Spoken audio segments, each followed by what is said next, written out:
Hello everyone, welcome back to my channel Saptaguru Gyan. आज हम पढ़ेंगे MHI 9 के चैप्टर नंबर 2 उपनिवेश विरोधी राष्ट्रीय स्वतंत्रता आंदोलन एशिया और अफ्रीका के बारे में। इसमें हमारे सबसे पहले इंपॉर्टेंट पॉइंट्स है हिंसा तथा अहिंसा, राष्ट्रवादी विचारधाराएं, राष्ट्रवाद की बौद्धिक और सामाजिक उत्पत्ति, राष्ट्र और राष्ट्रवाद तथा राज्यों का विभाजन, राष्ट्रीय आंदोलन का आर्थिक संदर्भ के बारे में आज हम चर्चा करेंगे।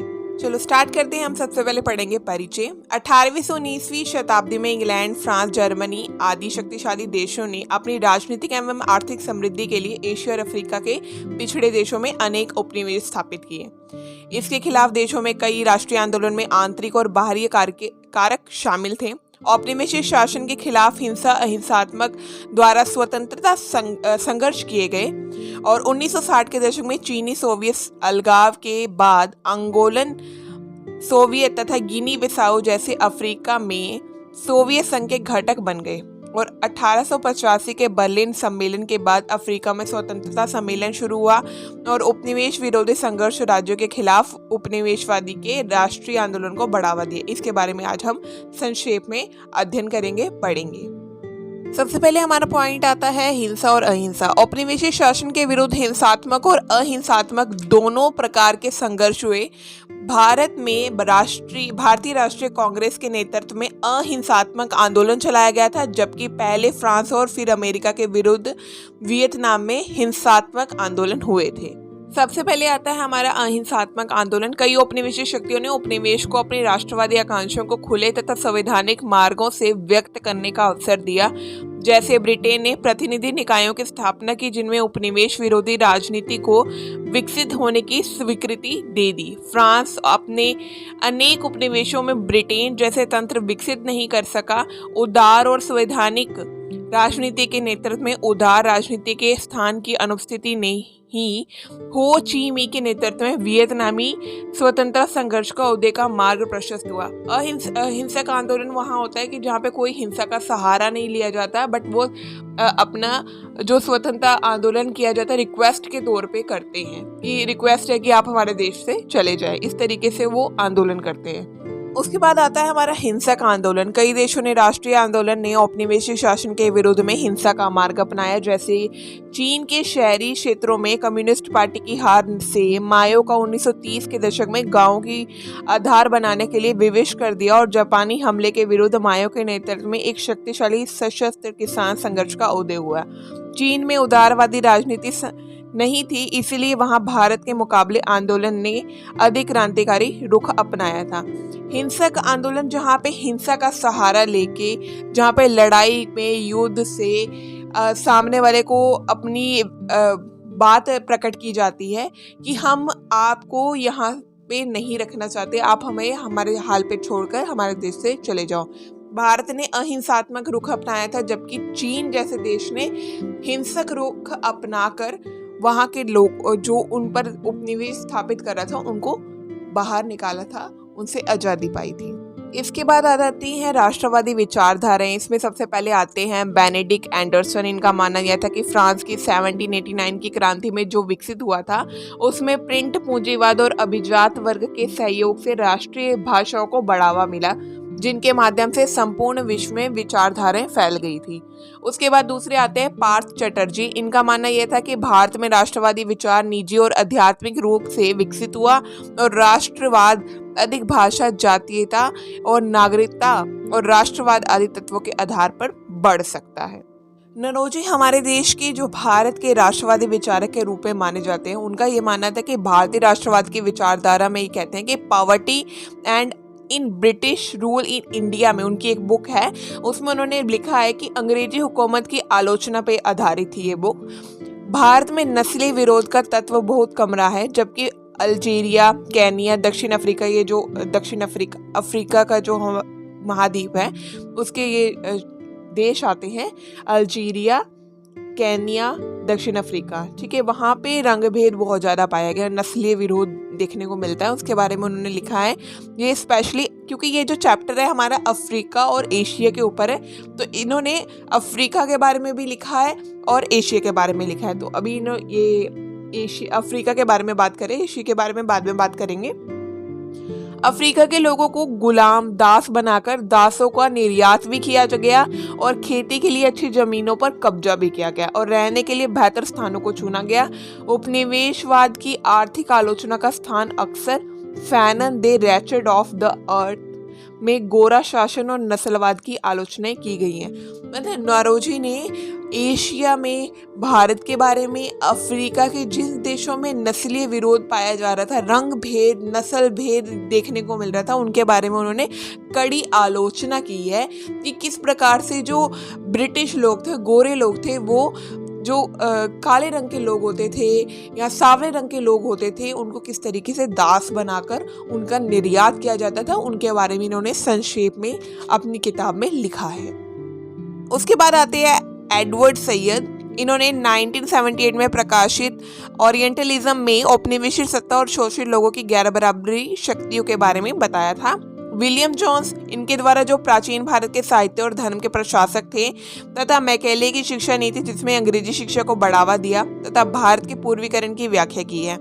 ओटोमन साम्राज्य के पतन के बाद अंग्रेजों की फूट डालो शासन करो नीति के खिलाफ राष्ट्रवाद में धर्म निरपेक्षता की बात की है तथा 1933 ने कुरान का तुर्की में अनुवाद किया है। मतलब इसके बारे में बताया कि भारत को एक धर्म निरपेक्षता के रूप में प्रस्तुत किया था, इसके बारे में थोड़ी व्याख्या की गई थी। अगला टॉपिक है हमारा राष्ट्रवाद की बौद्धिक और सामाजिक उत्पत्ति के बारे में व्याख्या करना है। इसमें अफ्रीका और एशिया के जो राष्ट्रवादी का उदय हुआ वो छोटे अल्पसंख्यकों, मिशनरी पर्यटकों, विद्वानों या व्यापारियों के संपर्क में आने से हुआ, वो ये मानते हैं। इनमें इनके मतलब कि बौद्धिक विकास हुआ, हम लोगों के संपर्क में आते हैं तो हमारा बौद्धिक सामाजिक विकास होता है, जिस वजह से हमारे दिमाग में ये बात आती है कि हम किसी के गुलाम रह रहे हैं। अगर हमारा खुद का स्वतंत्र देश होता या स्वतंत्र साम्राज्य होता या राज्य होता तो वो हम अच्छे से अपना खुद का शासन कर सकते, उसमें हमें किसी को हिस्सा नहीं देना होता।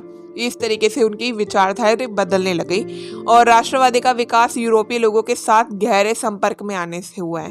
मतलब राष्ट्रवाद लोगों का ये सबसे ज्यादा मानना है कि अगर वो हम पे शासन नहीं करते, हमारे अंदर राष्ट्रवाद की भावना ही नहीं आती। बौद्धिक विकास सिर्फ एक ही कारण से नहीं हुआ, इसमें कई और भी रीजन थे। जैसे कि 18वीं शताब्दी में अंग्रेजों द्वारा जब बंगाल की विजय कर ली गया तो एक नया वर्ग का जन्म होता है जो यूरोपीय के संपर्क में ज़्यादा रहते थे, जो व्यापारी वर्ग था, अभिजात वर्ग भी जिसमें कहा जाता है। दूसरा आता है कि सामाजिक और धार्मिक सुधार आंदोलन का भी काफ़ी रहा है कि जैसे ब्रह्म समाज आया, आर्य समाज आया, जैसे राजा राम मोहन रॉय द्वारा कई सती प्रथा को समाप्त किया गया, जागरूकता लाई गई। उसके बाद आता चीन द्वारा लकड़ी के ब्लॉक की प्रिंटिंग शुरू हो गई, जैसे कि अखबार के द्वारा प्रिंट करके लोगों तक अपनी विचार जो है पहुंचाए गए। और चीन ने अल्पसंख्यक को अलग होने का अधिकार दिया, जो अल्पसंख्यक थे उनके क्षेत्र के। और क्योंकि चीनी कम्युनिस्ट को स्वतंत्रता या फिर समाजवादी की लड़ाई के लिए अल्पसंख्यकों के सहयोग की आवश्यकता नहीं पड़ी। मतलब कि उन्होंने क्या किया था, चीन के लोगों ने अल्पसंख्यकों को अलग कैटेगरी में ही डाल दिया था। इसके बारे में बताया गया है। आगे हम पढ़ेंगे जापानी हमले के बाद कोमितांग और कम्युनिस्ट पार्टी चीन राष्ट्र के विषय में समान विचार रखते थे और वे हान लोगों के केंद्रीय और गैर हान सीमाओं के चीन में शामिल करना चाहते थे। मतलब जापानी हमले के बारे में बताया कि उस चीन का जो क्षेत्र था उसको वो हथियाने के लिए वो कहते थे कि नहीं, ये भी हमारा ही पार्ट है। उसके बाद आता है वियतनामी भाषा में बड़ी मात्रा में चीनी शब्दों का प्रयोग किया गया। मतलब उसको एक पार्ट दिखाया गया कि वो चीन का ही देश का जो है एक पार्ट है, क्योंकि उसमें जो भाषा का प्रयोग किया जा रहा है वो चीनी भाषा है। ऐसे ही हम देखेंगे कि थाईलैंड की जो मानक भाषा का शब्दकोश है खमीर से लिया गया है, जो संस्कृत से है, शब्दों का आयात करता है, जबकि तीनों भाषाओं में कोई भी मूल संबंध नहीं है। उसके बाद आता है कि बर्मा कोचीन एक जातीय पहचान के तौर में विकसित हुई, जिसमें एक नतीजा राजनीति है। इसमें भाषा या जाति पर आधारित कोई बुनियादी विशेषता नहीं थी। मतलब कि इसमें जो बताया गया है वो कि बौद्धिक और सामाजिक विकास में किस तरीके से हुआ, कौन कौन से पार्ट्स शामिल थे, तो ये पॉइंट्स हम लिख सकते हैं। तो इन पॉइंट्स को मैंने शॉर्ट में लिखा हुआ है, आप थोड़ा ध्यान से पढ़ेंगे। इसका पूरा मैं आपको PDF जो है वो भेज दूंगी, आप हमारे लिंक पे भी डिस्क्रिप्शन में देख सकते हैं, उसमें पूरा आपको मिल जाएगा। आप उसमें से नोट्स बना सकते हैं या पूरा रीड आउट कर सकते हैं। नेक्स्ट आगे हम पढ़ते हैं। 20वीं सदी में देशों को परिभाषित सीमाओं को ही शासन क्षेत्र की सीमाओं के तौर पर देखा गया, जिसमें पूर्वी एशिया के आधुनिक राष्ट्र जातीय समीकरण में शामिल हो गए और 1962 में जातीय वर्गीकरण या मिंशू-शिबो ने सभी मिंजुओं को चीनी राष्ट्र के भीतर बराबरी में रखा, जिसमें 400 समूहों को पहचाना गया, जिसमें 50 मिंजू थे। और पश्चिमी एशिया में औपनिवेशिक बौद्धिक वर्ग का उभार सन 1840 में शुरू हुआ। 16वीं सदी के बाद से ही अटलांटिक अर्थव्यवस्था के व्यापार में लाभ हासिल करने के लिए शिक्षा प्राप्त करने के लिए उद्देश्य से अध्यापकों को रखना शुरू किया और ब्राज़ील और लिबनीनिया में स्वतंत्र लोगों को कैरिबिनाई, जमाइकन, मैरून तथा अमेरिकन काले, देशी मंडे तथा टेमे ने शिक्षित समुदायों को सुदृढ़ करने में योगदान किया। मतलब कि वो एक नौकरशाही जो उनके जो अंग्रेजी समझते हो और वो उनके ऑर्डर्स को फॉलो करके अपने ही लोगों पे शासन करे, एक नौकरशाही की एक बनाना चाहते थे जो उनके अंडर कंट्रोल में रहें। तो उसके बारे में बताया कि जब वो पढ़ने लग गए, हमें ज्ञान कब हासिल होता है, जब हम पढ़ने लग जाते हैं। और वो उन्होंने अंग्रेजी सिखाने के लिए, उनको पढ़े लिखे बनाने के लिए उन्होंने शिक्षक रखने शुरू कर दिए। और वो शिक्षक जब बने तो उनको अपनी चीज़ों के बारे में भी ध्यान आने लग गया। राष्ट्रवाद के उद्भव में चर्च मिशनरियों ने भी योगदान दिया। 1827 में फोरा बे कॉलेज में सियरा लोन में चर्च मिशनरी सोसाइटी में काम करने के लिए अफ्रीकियों को शिक्षित किया। और ब्लैक अटलांटिक की संस्कृति से जुड़ाव का प्रभाव कब देखने को मिलता है? 19वीं सदी के भौतिक जीवन पर भी रहा है। उसका प्रभाव 19वीं सदी में मैक्सिमम हमें देखने को मिला। उसके बाद ईसाई धर्म के पश्चिमी अफ्रीका बौद्धिक समुदाय को आध्यात्मिक प्रभावित किया। अफ्रीकी सांस्कृतिक पहचान तथा राष्ट्रवाद का विकास अनेक क्षेत्रों में भी प्रभावित। अफ्रीकी राष्ट्रवाद और सांस्कृतिक स्वभागीदारी विभिन्न विचारधाराओं के साथ अफ्रीकी नियंत्रण चर्चों में बदल गई। और 1930 में लॉर्ड हैली ने राष्ट्रवाद के एक सर्वे में काले चर्चों को राष्ट्रवादी जागरण के संकेत में माना। भाषा, धर्म और आदि के अलावा राष्ट्रीय के लिए अतीत की उपलब्धियों की ओर भी ध्यान दिया गया और राष्ट्रवादियों ने पारंपरिक धर्म या संस्कृति की शक्तियों को पहचाना तथा उसे उभारा गया। अगला टॉपिक आता है राष्ट्रवाद और राष्ट्र राज्यों का विभाजन कैसे हुआ। एशिया और अफ्रीका में औपनिवेशिक शक्तियों द्वारा विभिन्न तरीकों से उपनिवेश स्थापित किए गए थे। जैसे औपनिवेशिक शासन में स्थापित करने के लिए कई आर्थिक और सैनिक कारण भी थे, क्योंकि उन्हें पैसा भी चाहिए था और अपना शासन होगा, वहाँ से काफ़ी चीज़ों का आयात निर्यात भी कर सकते हैं, बाजार एक तरीके से बन सकता है। उपनिवेशों के लिए यूरोपीय देशों ने राजधानियों में निर्णय होते थे कोई भी कि कहाँ पर हमें उपनिवेश स्थापित करना चाहिए जहाँ से हमें प्रॉफिट हो। इसके लिए उनकी जनजातीय, भाषाई और जातीय पहचान को ध्यान में नहीं रखा जाता था। ठीक है, ये चीज़ पॉइंट ध्यान में रखना है। और पश्चिमी अफ्रीका में नाइजीरिया राष्ट्रवादियों का संघर्ष कमज़ोर था, क्योंकि दक्षिण के एशिया और उत्तरी क्षेत्रों में मुस्लिम आबादी में मतभेद रहा था। अफ्रीका में रंग भेद की नीति फैली गई। कैसे फैली? उन्होंने ध्यान रखा कि भाई वहाँ पे क्या प्रॉब्लम है, जिसकी वजह से हम वो प्रॉब्लम क्रिएट करके हम उनका फ़ायदा उठा सकते हैं। अफ्रीका में रंग भेद की नीति उन्होंने लगाई और यहाँ पे जातिवाद को फैलाया गया और हिंदू मुस्लिम को बीच में टकरार दिलाया गया, जैसे जिसमें ये कह सकते हैं ये नीति अपनाई गई, फूट डालो शासन करो नीति, जो भारत में लागू की गई। और कई औपनिवेशिक देशों में उपनिवेश को छोड़ने से पूर्व राष्ट्र और राष्ट्रवाद को तोड़ने के लिए विभाजित करते थे। जैसे भारत को विभाजित कर दिया, भारत को 2 टुकड़ों में बांट के भारत और एक पाकिस्तान बना दिया। और द्वितीय विश्व युद्ध के बाद साम्राज्यवादी ताकतों को शक्ति कमजोर हो गई थी और शीत युद्ध के प्रारंभ में गुट निरपेक्षता की नीति भारत द्वारा अपनाई गई थी। सबसे पहले जवाहरलाल नेहरू के द्वारा ये नीति अपनाई गई थी। ठीक है, और अब अफ्रीका के देशों में तानाशाही की प्रवृत्ति को बढ़ावा मिला। इससे सुधारवादी और लोकतांत्रिक समाजवादियों का महत्व जो था वो कम हो गया। उसके बाद हमारा जो मेन पॉइंट आता है, राष्ट्रीय आंदोलन का आर्थिक संदर्भ क्या था, उसके बारे में हम चर्चा करेंगे। औपनिवेशिक शासन का जो मुख्य उद्देश्य था उपनिवेशों का आर्थिक शोषण करना। वे उपनिवेशों में कच्चे माल की खोज, औद्योगिक उत्पाद का बाजार, लाभप्रद निवेश की संभावनाएं तलाशना चाहते थे। इसलिए उन्होंने उपनिवेशों को भारी शोषण किया, जिसमें अधिकतर एशिया और अफ्रीका के अनेक देश शामिल थे।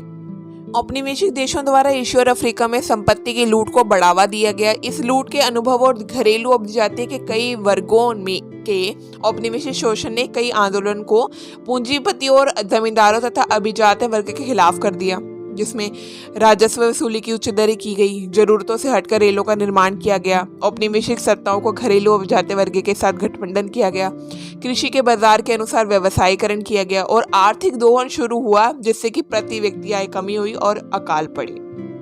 बाद में हम देखने को मिलता है कि पूंजीपति वर्ग का विकास होता है, जो सेकेंड वर्ल्ड वॉर के बाद वो पर्याप्त महत्वपूर्ण नहीं था। औपनिवेशिक शासकों ने जनजातीय संस्कृति में जो पशुओं की संपत्ति का अधिकार था उसको हटा दिया गया, संपत्ति पर लागू नहीं किया गया कि वो संपत्ति उसको नहीं माना गया।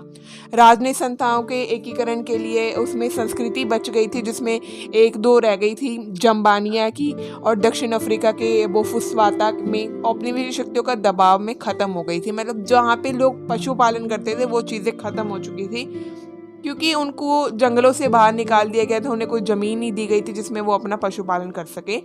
उसके बाद अफ्रीका में अली मजूरिया ने 1980 में लोकप्रिय आंदोलन को चलाने के लिए जनजातीय पहचान महत्वपूर्ण है। इसमें संसाधनों के दोहन से आर्थिक असंतोष तथा जातीय विद्वेष फैल गया था। एशिया और अफ्रीका में धर्म आधारित कई आंदोलन हुए, जिसमें कई लोगों को धर्म से रिलेटेड कई परेशानियों का सामना करना पड़ा, जातिवाद का सामना करना पड़ा। उस वजह से उन्होंने आंदोलन में हिस्सा लिया। उसके साथ ही पूंजीवादी वर्ग और खासकर किसान वर्ग ने भी सबसे ज़्यादा इसमें योगदान दिया, बट उनका इतना नाम नहीं आता, खासकर आदिवासी वर्ग का। उपनिवेश स्थापित होने से कई जगह पे सकारात्मक प्रभाव भी पड़े थे, जैसे कि जापान, दक्षिण कोरिया और ताइवान में, जहाँ पे अमेरिका के लोगों ने निवेश किया था, वहाँ पे विकास दर काफ़ी उच्च थी। जबकि इसके विपरीत जो प्रभाव पड़ा था वो इंग्लैंड के लोगों ने जहाँ पे शासन किया था, ब्रिटिश साम्राज्य ने, वहाँ पर अफ्रीका और एशिया में वहाँ पर सकारात्मक प्रभाव हमें देखने को नहीं मिलता है। अफ्रीका में श्वेत अभिजात वर्ग के अंतर्गत दक्षिण अफ्रीका में स्वतंत्र हुआ, परंतु 1984 में वहां रंगभेद लागू कर दिया गया। अफ्रीकी नेशनल कांग्रेस के नेतृत्व में छेड़े गए सशस्त्र संघर्ष के कारण नेल्सन मंडेला के नेतृत्व में अश्वेतों की बहुमत वाली सरकार की स्थापना हुई और दक्षिण अफ्रीका के खिलाफ आर्थिक प्रबंधों ने अफ्रीकियों के संकल्प को कमजोर कर दिया, जो रंगभेद की नीति को जारी रखना चाहते थे। That's all about this chapter। इसके अंदर हमने एशिया और अफ्रीका के बारे में पढ़ा था। आपको इससे रिलेटेड नोट्स चाहिए, पॉइंट्स चाहिए, तो आप हमारे टेलीग्राम चैनल सप्तगुरु ज्ञान पे जा सकते हैं। डिस्क्रिप्शन बॉक्स में लिंक है। बाकी आप हमारे चैनल को सब्सक्राइब करिए और बेल नोटिफिकेशन ज़रूर ऑन रखिएगा ताकि आपको मोर अपडेट्स मिलते रहें। Thank you everyone for watching this video. We will meet soon with next video. Thank you.